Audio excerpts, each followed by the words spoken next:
In un anno quasi 63.000 chiamate al 113 tradotte in oltre 12.000 interventi, 455 arresti e 44 kg di droga sequestrati, numeri in crescita rispetto al 2023, quelli raccontati dal questore Marco Dorisi in occasione della festa della polizia. Violenza di genere, devianza giovanile con episodi sempre più cruenti di bullismo e cyberbullismo e poi le truffe agli anziani sono le emergenze affrontate quotidianamente dai poliziotti. Dopo la vicenda di Giulia Cecchettin sono cresciute le denunce e di pari passo i provvedimenti presi dal questore, che però sottolinea come il fenomeno della violenza di genere deve essere risolto anche culturalmente.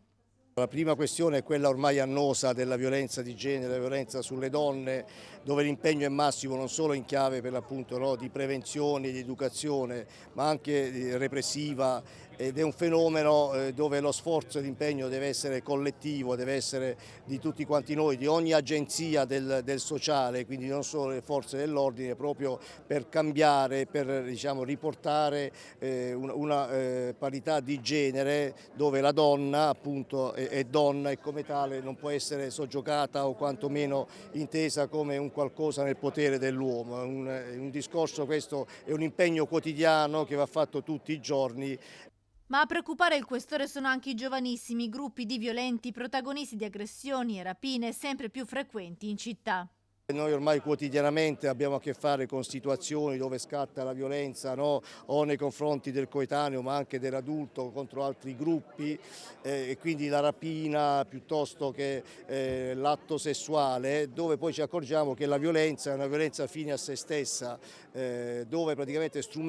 diventa strumento la violenza per realizzare con lo smartphone il video da mettere in rete su questa grande piattaforma, ottenere i likes, quasi ad avere bisogno, no, per sentirsi vivi, per avere un'autoaffermazione.